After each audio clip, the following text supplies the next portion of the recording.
You're watching Fugitive Red-Eye, and welcome to another episode of OverAnalyzing, the series where I take a more in-depth look at the fictional universes which I love. Once again today, I'll be talking about the Red Dwarf novels and finishing off my six-parter with talking about my overall thoughts on the novel series as a whole. Now, as I said before, there are 4 total novels, as I've gone over throughout these episodes, them being Red Dwarf, Infinity Welcomes Careful Drivers, Better Than Life, Backwards, and Last Human, with Backwards and Last Human being separate sequels that follow different timelines after Better Than Life. I really enjoy these novels. In a lot of ways, I think they do some of the stuff from the show better than the show itself does, because there's a lot more time to build up the stuff than there was in the actual 30-minute episodes.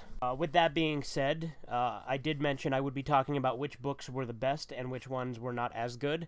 I think all of the books are solid, and I highly recommend them to anyone who is a fan of Red Dwarf. But let's go ahead and rank them in order. So we'll start from worst to greatest, and by worst I mean by comparison, of course, because I do think they are all fantastic. So I'm going to put Backwards as the bottom of the barrel for now, not because I think it's bad, because I think it's actually the more natural continuation from the first two, and it actually feels more like what a Red Dwarf episode would be like than Last Human does. However, I do think with Backwards, they recycle a lot more content from the show than Last Human did, and granted, Last Human did its fair share of that too, as did all 4 novels, and I do think Backwards has a lot of interesting and cool concepts. However, I think that just compared to the others, it does fall a little bit short, just because the ending is a lot less conclusive than the ending is in Last Human, for starters. I think it's missing some of the charm from the first 2 books, to an extent. It does feel a lot more like the first 2 books than Last Human does. But, again, I think it just falls a little bit short in that it doesn't have inclusive. And it just feels like another episode of the show, which is fine. But, in my eyes, I kind of want something more for the end of the series. Next up, we'll put Last Human. Now, Last Human, I do think, is better than Backwards, as I said before. However, once again, I do think it is missing some of the charm that the first 2 books had. Last Human feels a lot more like a Series 7 or up episode, where they really amp up the sci-fi and the character development and stuff like that, which is a big plus for it, which is another big reason I put it above Backwards. But at the same time, it's not as much of a comedy as the other books are. It still has its fair share of laughs. In fact, I'd say it has a great amount. But it definitely feels more like a sci-fi novel than a comedy novel. Something I absolutely love about Last Human, was the concept of Michael Magruder, Rimmer's unknown son. And I like that Rimmer actually makes a heroic sacrifice in Last Human, and actually kind of redeems himself towards the end of the book. I actually really like that. And I think it has a very solid ending, with humanity restarting, with Dave and Christine on a new planet, starting humanity all over again. With that said, like I said, the laughs aren't as consistent as they are with the other books, not even Backwards, to be fair. But the story, I think, story-wise, I think this is actually probably the strongest of the 4 novels. But there's just a certain quality that the other 2 books have that this one doesn't. And now up for the next spot, I would say this one's a lot tougher, actually, because the first 2 are just so perfect together. Like, they have so much stuff that make them work really well. I'm going to say second place would probably have to be Better Than Life, though.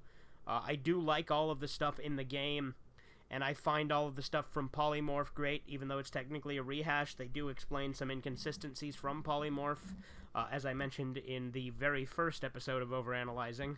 I think the main thing that sets this one apart from being first as opposed to the other one is I like the backstory in the other one a lot more. And I'll get to that now. So obviously first place is Infinity Welcomes Careful Drivers. And the reason I put this at the top of the list is because I think that all the stuff to it, how it explains how Lister got on Red Dwarf, it explains how he met Rimmer, and it explains the whole cat evolving. It explains a lot of things, and it helps build the universe. I think that is the biggest reason why I'd say this is the best of the Red Dwarf novels. It also feels really natural in its pacing. With that being said, I really enjoy these books. I've read through them a few times myself, and I have listened to the audiobooks of all of them in preparation for these videos, as I said before. But I do think that the show itself is superior to the books overall.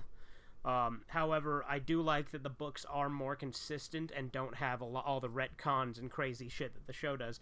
Not to say that the books don't have retcons, because at one point Rimmer is said to be a first technician, later on he's said to be a second technician, and it's supposed to have been in the same time frame, so that doesn't really add up. And in my eyes, even though these books are not officially canon, I like to think of portions of them as being canon to the show. I like to imagine that the way Lister met Rimmer is in fact the way it was done in the books. I like to think that, to an extent, the events of the books kind of happen within Red Dwarf, but also kind of don't. Because, I mean, to be fair, you could also argue it could be another parallel universe, since Red Dwarf has plenty of those. Anyway, if you're a fan of Red Dwarf, these books are fantastic. If you're a big fan of the series, this gives the series a nice setup and lore, and it's a little bit more conclusive than just watching through the show. And while I'll be totally excited if they do more episodes of the show, which seem like a very distinct possibility, because they did just film that new ad, which seemed really high production quality, and there's kind of been subtle hints dropped here and there that they may be starting a new series soon. So, if they do, you best believe I'm gonna be watching it and reviewing it later on the channel. But yeah, this has been Fugitive Red-Eye. Let me know what you think of the Red Dwarf novels in the comments below, and as always, you have a great day. Subscribe to Fugitive Red-Eye.